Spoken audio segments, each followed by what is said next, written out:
बिस्मिल्लाहिर्रहमानिर्रहीम। Dear students, आपने इस लेक्चर से कबल हर चीज़ को इंडिविजुअली पढ़ा है कि भाई अगर एसी करंट दिया जाएगा रेजिस्टर को तो वो बिहेव कैसे करेगा।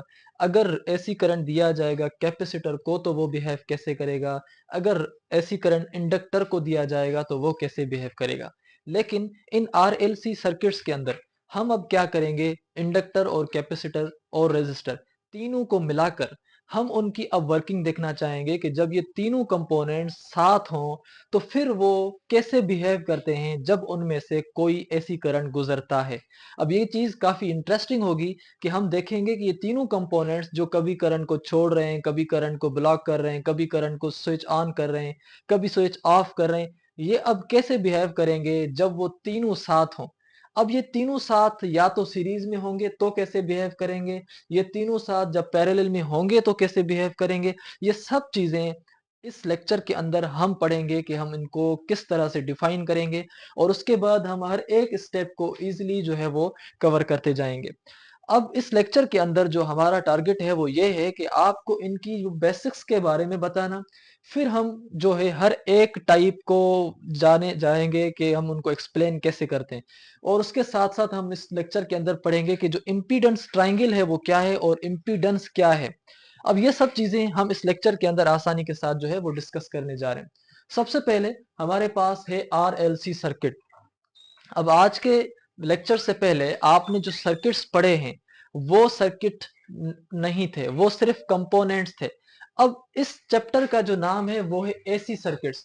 तो इसका मतलब ये हुआ कि ये इस चैप्टर का सबसे अहम टॉपिक जो है वो ये है कि आप एसी सर्किट्स में अगर सर्किट्स को समझना चाहते हैं तो आरएलसी सर्किट को समझें। तो आरएलसी सर्किट जो है हमारा एक इलेक्ट्रिकल सर्किट है जो कंपोनेंट या जो कंपोज्ड ऑफ होता है। R means resistor, L means inductor और सी मींस कैपेसिटर। इन तीनों का जो सर्किट कंबाइन बना हुआ होता है हम उसको नाम देते हैं आरएलसी सर्किट। अब यहाँ पर बात यह है कि ये जो हमारे सर्किट्स के अंदर ये तीनों कंपोनेंट मिलकर आरएलसी सर्किट बनता है, ये आपका दो तरीकों से कनेक्ट किया जा सकता है। हो सकता है कि आपके पास सीरीज आरएलसी सर्किट हो या हो सकता है कि आपके पास पैरेलल आरएलसी सर्किट हो। सीरीज आरएलसी सर्किट होगा तो रेजिस्टर, इंडक्टर, कैपेसिटर तीनों सीरीज में होंगे। पैरेलल आरएलसी अगर होगा तो वो जो है आपके पैरेलल में रेजिस्टर, इंडक्टर और कैपेसिटर होंगे। अब पैरेलल में किस तरह होंगे, क्योंकि उनकी जो दोनों पॉइंट्स हैं वो कनेक्टेड हैं। रेजिस्टर की भी दोनों पॉइंट्स कनेक्ट हैं सोर्स के साथ, इंडक्टर की भी दोनों पॉइंट्स कनेक्ट हैं सोर्स के साथ, कैपेसिटर की भी दोनों पॉइंट्स कनेक्ट हैं सोर्स के साथ। जबकि इंडक्टर की कैपेसिटर की यहाँ पर ये सिर्फ एक एंड कनेक्ट है और इस तरह से इधर से रेजिस्टर की एंड कनेक्ट है। अगर ऐसे हो तो सीरीज, अगर ऐसे हो तो पैरेलल। ये तो सिंपल चीजें आपने पढ़ी होगी। अब ये जो आपके पास आरएलसी सर्किट्स हैं ये हमारे इलेक्ट्रॉनिक इंजीनियरिंग के अंदर और इलेक्ट्रॉनिक्स के अंदर काफ़ी अहम है। इवन आपकी जो मोबाइल चार्जर्स होते हैं या जो दूसरे इक्विपमेंट्स हैं उनके अंदर काफ़ी चीज़ें ये अहम है। क्यों अहम है? क्योंकि ये हमारे इस्तेमाल होते हैं फिल्टरिंग सर्किट्स के लिए। हमने इससे कबल भी पढ़ा कि जो आपके पास इंडक्टिव सर्किट्स होते हैं या इंडक्टिव रिएक्टेंस है, ये हमारी फिल्टरिंग के लिए इस्तेमाल होती है। आपने जो चोक पढ़ा था, आप जो चोक फिल्टर है या जो चोक कॉयल है वो आपका फिल्टरिंग सर्किट था। इन द सेम वे ये भी आपकी जो है आरएलसी सर्किट्स फिल्टरिंग सर्किट्स में इस्तेमाल होते हैं, यानी कि वो सर्किट में अगर किसी चीज में आवाज जा रहा है या साउंड सिग्नल जा रहा है और उस साउंड सिग्नल में नॉइज आ गया तो उसको रिड्यूस करने के लिए, उसको फिल्टर करने के लिए जिन कंपोनेंट्स को हम इस्तेमाल करते हैं वो आरएलसी हैं। दूसरे आपके पास ट्यूनिंग सर्किट्स हैं या रेजोनेंट एप्लीकेशंस हैं। ट्यूनिंग सर्किट्स का मतलब है आप एफएम की जो है पुराने ज़माने में जो रेडियो होते थे, उनकी आप बटन को इस तरह से मूव करते थे कि कौन-सी स्टेशन पर आप जो एफ़एम चल रही है। अब ये जो आप एफ़एम के सिग्नल्स चेंज करते हैं या ये जो आप उसकी फ्रीक्वेंसी चेंज करते हैं, अब इसी चेंज करने को हम ट्यूनिंग सर्किट कहते हैं।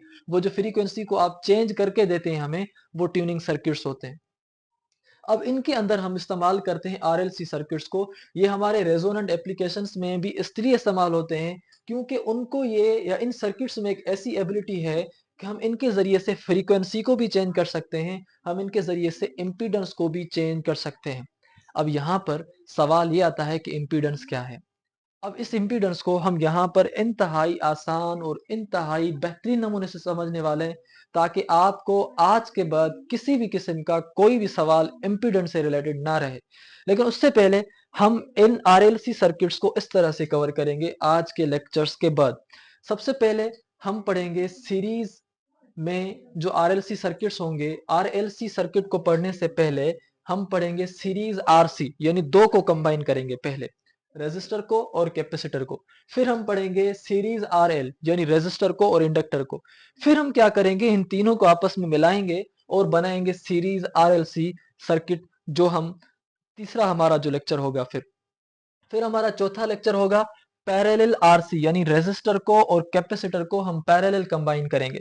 फिर पांचवा लेक्चर हमारा होगा पैरेलल आरएल, यानी रेजिस्टर को और इंडक्टर को पैरेलल कंबाइन करेंगे। फिर छठा हमारा जो लेक्चर होगा उसमें हम इन दोनों को मिलाकर तीन कंपोनेंट्स का पैरेलल बनाएंगे, यानी पैरेलल आर एल सी। और फिर हम उसको पढ़ेंगे कि अब ये पैरेलल होने के बाद कैसे बिहेव करते हैं। ये हम इसलिए कर रहे हैं ताकि आपको हर एक इक्विपमेंट के बिहेवियर का पता चले। जब ये दो हैं तो कैसे बिहेव कर रहे हैं, जब ये दो हैं तो कैसे बिहेव कर रहे हैं, जब ये तीनों मिल रहे हैं तो फिर कैसे बिहेव कर रहे हैं। अब ये चीजें आपके लिए काफी इंटरेस्टिंग होने वाली हैं। आप उन लेक्चर्स को जरूर सुने, क्योंकि वो इस चैप्टर की आपके लिए एक बैकबोन साबित होंगे। और आपको कभी भी मसला नहीं होगा, आप एक कॉन्फिडेंट फील करेंगे कि मुझे ये चीजें आ रही हैं। क्योंकि कभी कभार इन लेक्चर्स को सुनकर आदमी जो है डिमोटिवेट हो जाते हैं और इसको छोड़े आगे चले। सुनने के बाद, समझने के बाद आप एक कॉन्फिडेंट हो जाएंगे कि भाई ये चैप्टर भी मेरा क्लियर है, इसमें मुझे कोई मसला नहीं है, जहां से चाहे आप पूछें या जहां से आए सवाल हो आपका। अब हम आते हैं इम्पीडेंस ट्रायंगल पर, जो इस टॉपिक के साथ हमारा टॉपिक जो है वो कवर करना है। अब इम्पीडेंस ट्रायंगल के अंदर हमारे पास दो लफ्ज हैं। एक आपके पास इम्पीडेंस है, दूसरा आपके पास ट्रायंगल है। हम इम्पीडेंस ट्रायंगल को तो बाद में पढ़ेंगे, लेकिन पहले हमें यह तो पता हो कि इम्पीडेंस क्या है। इसलिए हमने क्या किया है कि इम्पीडेंस को पहले हम डेफिनेशन लिखेंगे, या इम्पीडेंस की पहले हम समझेंगे कि इम्पीडेंस क्या है। सबसे पहली चीज तो आप ये समझें कि इम्पीडेंस को हम जाहिर करते हैं Z के साथ, रिएक्टेंस को हम जाहिर करते हैं X के साथ, रेजिस्टेंस को हम जाहिर करते हैं R के साथ। ये तीनों एक ही खेत की मूली हैं, यानी कि तीनों वो रेजिस्टेंस है। अब इम्पीडेंस एक ऐसी किस्म की रेजिस्टेंस है जो ऑफर की जाती है जब कोई भी करंट फ्लो होता है किसी न किसी सर्किट में से, और उस सर्किट के अंदर रेजिस्टर भी हो, इंडक्टर भी हो और कैपेसिटर भी हो। अब यहां से यह बात साबित हुई कि एक ऐसा सर्किट जिसमें रेजिस्टर भी हो, इंडक्टर भी हो और कैपेसिटर भी हो, और उस सर्किट में से अगर एसी करंट गुजरे और उस एसी करंट को कोई भी रुकावट आएगी, तो उस रुकावट का नाम, उस रेजिस्टेंस का नाम अब कहलाया जाएगा इंपीडेंस। अब इंपीडेंस उस रेजिस्टेंस का नाम इसलिए कहलाया जा रहा है क्योंकि उस सर्किट के अंदर तीनों कंपोनेंट्स मौजूद हैं। अब तीनों कंपोनेंट्स मौजूद होने की वजह से इस इंपीडेंस का नाम हम कहेंगे कि वो रेजिस्टेंस हमारी इंपीडेंस है। अब हम इसको, जो आपके पास इंपीडेंस है, इसको हम ऐसे भी कह सकते हैं कि ये इंपीडेंस दरअसल एक किस्म की इफेक्टिव रेजिस्टेंस है, जो कि सर्किट की जानिब से दी जाती है जब उसमें से कोई भी ऐसी करंट गुजरता है। अब इस चीज को आप दोबारा ऐसे समझें कि अगर ये एक किस्म का सर्किट है, इस सर्किट में रेजिस्टर भी लगा हुआ है, कैपेसिटर भी लगा हुआ है और इंडक्टर भी लगा हुआ है। अब इसमें से अगर कोई ऐसी करंट गुजरता है और उस ऐसी करंट को रुकावट आती है, रेजिस्टेंस आती है, तो उस रेजिस्टेंस का नाम अब कहलाया जाएगा impedance. In the same way, अगर यहां पर सिर्फ रेजिस्टर होता तो रेजिस्टेंस, अगर यहां पर सिर्फ कैपेसिटर होता तो कैपेसिटिव रिएक्टेंस, अगर यहां पर सिर्फ इंडक्टर होता तो इंडक्टिव रिएक्टेंस।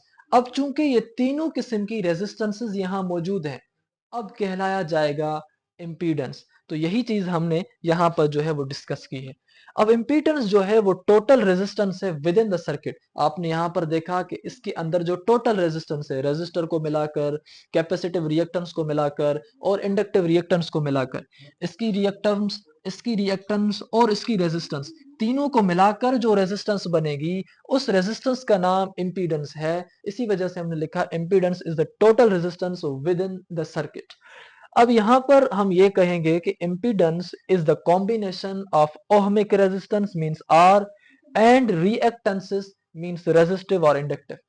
तीनों की कॉम्बिनेशन है रेजिस्टेंस की रेजिस्टिव रिएक्टेंस की और इंडक्टिव रिएक्टेंस की। तो इनको हम कहेंगे कि वो आपकी इम्पीडेंस है। अब यहाँ पर आपने जो भी चीजें पढ़ी वो बेसिक है। अब हम थोड़ा डेफिनेशन को इस तरह से मॉडिफाई करेंगे कि अगर आप कहीं पर कोई भी टेक्स्ट पढ़ते हैं या इंजीनियरिंग के अंदर या फिजिक्स के अंदर कुछ चीज पढ़ते हैं तो आपको कहीं पर भी कोई मसला ना हो। ये इलेक्ट्रिकल इंजीनियरिंग के पर्सपेक्टिव, इलेक्ट्रॉनिक्स इंजीनियरिंग के बुनियाद से और फिजिक्स के हवाले से कुछ ऐसी चीजें हैं जो आपको बार बार कहीं पर मसला कर सकती हैं, वो मैं आपको यहाँ पर इतने आसानी के साथ समझाने वाला हूँ कि उसके बाद आपको कोई भी मसला नहीं होगा कि इम्पीडेंस में, रेजिस्टेंस में, रिएक्टेंस में क्या फर्क है, या एक दूसरे से ये चीजें मिलती रहती हैं या नहीं। क्या रेजिस्टेंस की, अगर सिर्फ रेजिस्टेंस हो तो क्या उसको भी हम इम्पीडेंस कह सकते हैं या नहीं। क्या सिर्फ वहां पर अगर कैपेसिटर हो सर्किट में लगा हुआ, या कैपेसिटर और इंडक्टर दो हो, तो तीसरा रेजिस्टर ना हो, तो फिर क्या तब भी इम्पीडेंस कहलाया जाएगा। या अगर वहां पर सिर्फ रेजिस्टर और कैपेसिटर हो, तीसरा कंपोनेंट ना हो, इंडक्टर, तो फिर क्या तब भी इम्पीडेंस होगी। अब ये चीज आप थोड़ी यहाँ पर गौर से समझ लें, ताकि आपके लिए कोई एम्बिग्युइटी फिर आज के बाद, इस लेक्चर के बाद कभी भी ना रहे। यहाँ पर आप देखें, आपके पास है रेजिस्टिव इम्पीडेंस, दूसरा आपके पास है रिएक्टिव इम्पीडेंस, तीसरा आपके पास है कॉम्प्लेक्स इम्पीडेंस। ये इम्पीडेंस की तीन कैटेगरीज हैं या तीन टाइप्स हैं। अगर रेजिस्टर की रेजिस्टेंस होगी तो आप उसको कहेंगे रेजिस्टिव इम्पीडेंस।